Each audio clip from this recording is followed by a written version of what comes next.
2026 జనవరి 3, 4, 5 తేదీల్లో గుంటూరులో ఆంధ్ర సారస్వత పరిషత్ ఆధ్వర్యంలో జరిగే 3వ ప్రపంచ తెలుగు మహాసభలను జయప్రదం చేయండి. రండి, తెలుగువాడి ఘనతను, తెలుగు భాష గొప్పతనాన్ని ప్రపంచానికి చాటి చెబుదాం. 3వ ప్రపంచ తెలుగు మహాసభలను నెంబర్ 1 ఓటీటీలో ఉచితంగా వీక్షించండి. నెంబర్ 1 ఓటీటీకి ఎటువంటి చందా చెల్లించకుండా నెంబర్ 1 ఓటీటీను ప్లేస్టోర్ లేదా యాప్ స్టోర్ నుంచి మీరు డౌన్లోడ్ చేసుకుని మా ప్రసారాలు ఉచితంగా వీక్షించవచ్చు. ప్రకటనల కొరకు సంప్రదించాల్సిన ఫోన్ నెంబర్ 7893935555.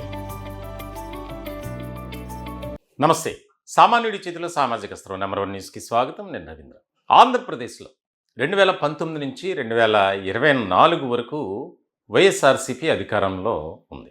ఆ సమయంలో అధికారాన్ని అడ్డుపెట్టుకుని అక్రమాలకు, అవినీతికి ఇష్టారాజ్యంగా, అంటే ఒక రకంగా చెప్పాలంటే రౌడీ రాజకీయాలు చేసినటువంటి కొంతమంది వైసీపీ నేతలు ఉన్నారు. అటువంటి వారిపై ఇప్పుడు కూటమి ప్రభుత్వం స్పెషల్ ఫోకస్ పెట్టింది. దాంట్లో ప్రధానమైనటువంటి వ్యక్తులు ఇద్దరున్నారు. మాచర్ల నియోజకవర్గానికి సంబంధించి మాజీ ఎమ్మెల్యే పిన్నెల్లి రామకృష్ణారెడ్డి, అతని సోదరుడు వెంకట్రామరెడ్డి. ఈ ఇద్దరిని కూడా, అంటే ఆ నియోజకవర్గ పరిధిలోనే కాకుండా ఉమ్మడి గుంటూరు జిల్లాలో ఈ ఇద్దరి అరాచకాలు పిన్నెల్లి కుటుంబానికి సంబంధించి, అంటే వైఎస్ఆర్సీపీని అడ్డు పెట్టుకుని ఏ రకమైనటువంటి విధానానికి వెళ్ళారో మనం చూసాం. ఎన్నికల సమయంలో కూడా వారి ఆధిపత్య పోరు కనిపిస్తే, ఎవరైనా ప్రశ్నిస్తే దానికి సంబంధించి ప్రత్యక్ష దాడులకు దిగటం. ఇలాగే ఎప్పుడైతే వైఎస్ఆర్సీపీ అధికారాన్ని కోల్పోయిందో దానికి సంబంధించి పరారవ్వటం, అనేక రకాల అభియోగాలు, ఆరోపణలు ఎదుర్కొంటున్నటువంటి ఈ ఇప్పుడు ఇద్దరికి కూడా ఒక షాక్ తగిలిందనే చెప్పాలి. ఈ ఏడాది మేలో జరిగినటువంటి ఒక హత్య కేసులో ప్రధానమైనటువంటి నిందితులుగా ఈ ఇద్దరు ఉన్నారు. సోదరులు ఇద్దరు, అంటే దాదాపుగా తెలుగుదేశం పార్టీ నాయకులైనటువంటి ఇద్దరిని జంట హత్యల కేసులో దాదాపుగా 30 మందిని విచారించారు, కొంతమందిని అరెస్ట్ చేశారు. ఇలాంటి సందర్భంలోనే పిన్నెల్లి బ్రదర్స్పై తీవ్రమైనటువంటి ఆరోపణలు, అంటే సూత్రధారి, పాత్రధారి మొత్తం అంతా మాజీ ఎమ్మెల్యే పిన్నెల్లి చేయించారు అనేది ఒక నిర్ధారణకు వచ్చారు. ఇలాంటి సందర్భంలో మాచర్ల రూరల్ సిఐ అలాగే డిఎస్పి ఇద్దరు కూడా ఈ యొక్క వ్యవహారంలో ఇన్వాల్వ్ అయ్యారన్న విషయాలు తెలుసుకున్నటువంటి పోలీసులు వారిని సిఆర్పిసి నోటీస్ ఇచ్చి 161 నోటీస్ ఇచ్చి విచారణ చేశారు. ఈ విచారించినటువంటి సందర్భంలో దాదాపుగా వందలాది క్వశ్చన్స్ వారిని ప్రశ్నించడం జరిగింది. ఎందుకు, ఏంటి, ఎలా, అసలు ఏం జరిగింది, వారికి మీకు సంబంధం ఏంటి, ఇంకా రకరకాలుగా.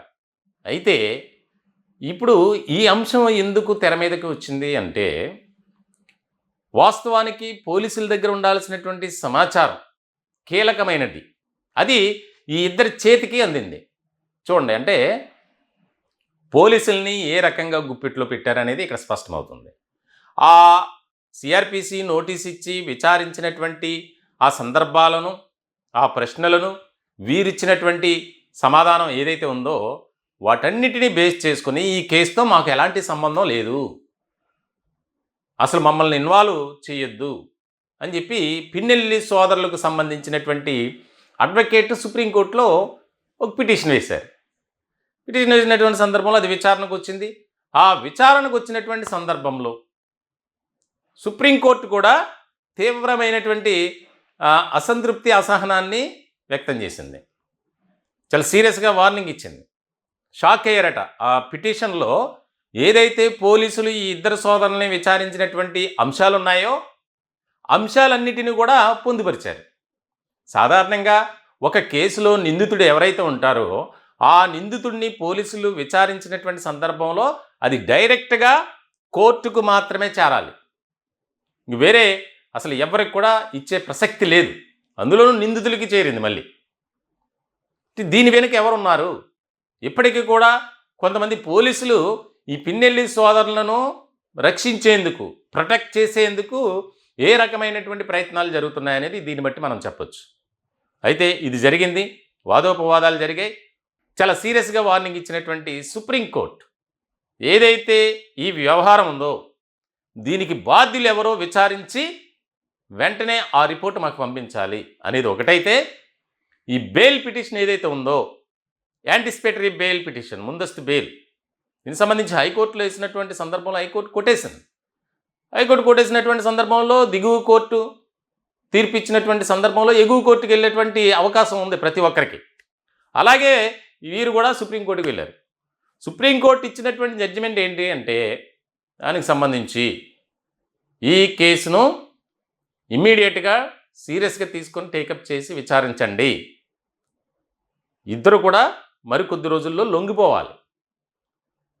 అంటే ఏదో సామెత ఒకటి ఉంది, అనుకున్నదొక్కటి అయ్యిందొకటి అన్నట్లుగా ఏదో చేద్దాం అంటే కోర్టును కూడా తప్పుదోవ పట్టించే విధంగా పిన్నెల్లి సోదరులు వ్యవహరించారు. ఇక్కడ ముఖ్యమైనటువంటి పాయింట్, ఇక్కడ పోలీసులకు కూడా ఇప్పుడు భయమే.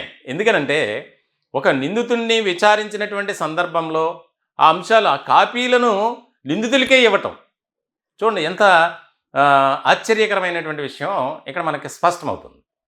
మొత్తానికైతే సుప్రీంకోర్టు చాలా సీరియస్గా వార్నింగ్ ఇచ్చింది. ఇప్పుడు మాచర్ల పరిసర ప్రాంతంలో దీని మీదే చర్చ.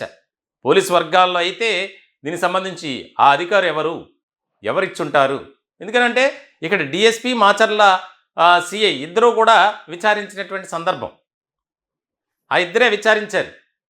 మరి ఆ విచారించినటువంటి సందర్భాన్ని, ఆ అంశాలు నిందితుల చేతికి ఎలా చేరుతుంది అనేది ఇక్కడ ముఖ్యమైనటువంటి పాయింట్. సో మొత్తానికైతే రాష్ట్ర రాజకీయాల్లో వైఎస్ఆర్సీపీలో పిన్నెల్లి రామకృష్ణారెడ్డి అంటే ఒక ప్రత్యేకమైనటువంటి స్థానం ఉంది. అంటే రౌడీ రాజకీయాలను పెంచి పోషిస్తారు అనేది అందరికీ తెలిసినటువంటి విషయం. మాచర్ల అంటేనే అదొక రకమైనటువంటి ప్రాంతం. మరి ఇలాంటి సందర్భంలో ఈ ఇద్దరి భవిష్యత్తు ఏంటి? ఇప్పటికే అనేక రకాల కేసుల్లో ఇన్వాల్వ్ అయి ఉన్నారు. దాడికి సంబంధించి ప్రభుత్వ ఉద్యోగులపై దాడులు, అలాగే ఇష్టారాజ్యంగా వ్యవహరించడం, అక్కడ స్థానికంగా మాచర్ల నియోజకవర్గంలో ఆయన ఎమ్మెల్యేగా ఉన్నప్పుడు చేసినటువంటి అరాచకాలు, అక్రమాలు, అకృత్యాలు అన్నీ కూడా చీకటి కోణాలు బయటకు వస్తున్నాయి. ఇలాంటి సందర్భంలో జంట హత్యల కేసుకు సంబంధించి పిన్నెల్లి సోదరులు ఇద్దరిపై ఒక రకమైనటువంటి ఇప్పుడు ఎప్పుడు లొంగిపోతారు, ఏం చేస్తారు, దీనికి ప్రత్యామ్నాయం అయితే కనిపించట్లా. ఎందుకంటే హైకోర్టు కొట్టేసింది, హైకోర్టు మాకు సంబంధం లేదండి, సుప్రీంకోర్టుకు వెళ్ళారు. సుప్రీంకోర్టుకు వెళ్ళినటువంటి సందర్భంలో ఈ రకమైనటువంటి జడ్జిమెంట్ చూడాలి. మొత్తానికైతే ఇప్పటికే వైఎస్ఆర్సీపీ పరిస్థితి అగమ్యగోచరంగా మారింది. ఇప్పుడు తాజాగా పిన్నెల్లి సోదరుల విషయానికి సంబంధించి, జంట హత్యల కేసుకు సంబంధించి సుప్రీంకోర్టు ఇచ్చినటువంటి ఆదేశాలు ఎలాంటి మలుపులు తీసుకుంటుందో చూడాలి. ఈ టాపిక్పై మీ విలువైనటువంటి అభిప్రాయాలు కామెంట్ రూపంలో తెలియజేయండి.